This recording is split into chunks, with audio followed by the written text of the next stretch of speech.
ظالم کے مرنے پر ملول ہونا ظلم میں شامل ہونے کے مترادف ہے۔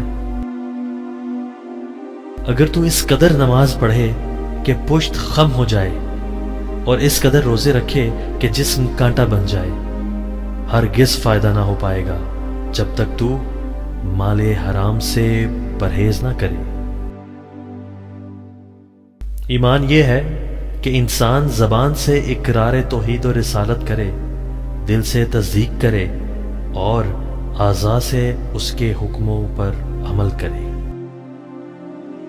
جس کا لباس ضعیف اور ہلکا ہوگا اس کا ایمان بھی ضعیف ہوگا۔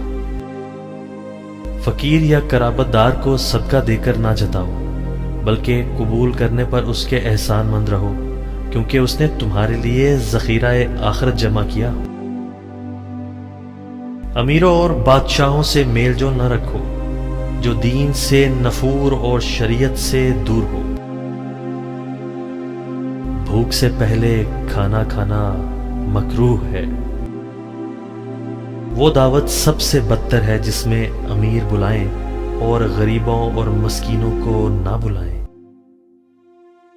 انسان کی دولت طمع و حرص علم و دانش کو بھی ضائع کر دیتی ہے۔ میزبان کو انتظار میں نہ ڈالو، مقررہ وقت پر پہنچو۔ بدعتی، ظالم، فاسق اور متکبر کی دعوت قبول مت کرو۔ علم کا مطالعہ کرو، اور وہ علم اپنے دل کے حالات جاننے کا ہے۔ عابد کو کھانا کھلانا عبادت میں مدد کرنا ہے، اور فاسق کو کھانا کھلانا فسق میں مدد کرنا ہے۔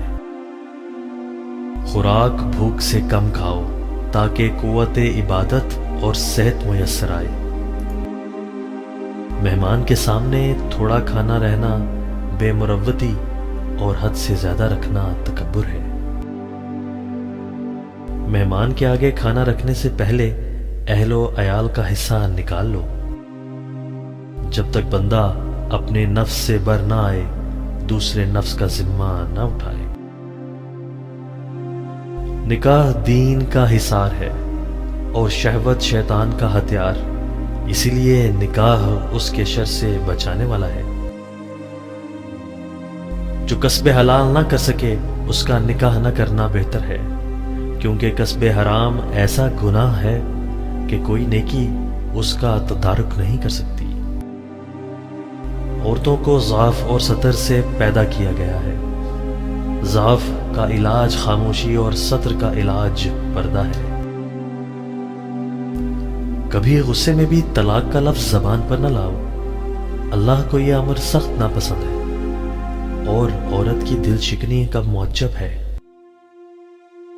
اہل و عیال کے کسب حلال کرنا ابدالوں کا کام ہے، اور ان کو صلاحیت سے رکھنا اور ادب سکھانا جہاد سے افضل ہے۔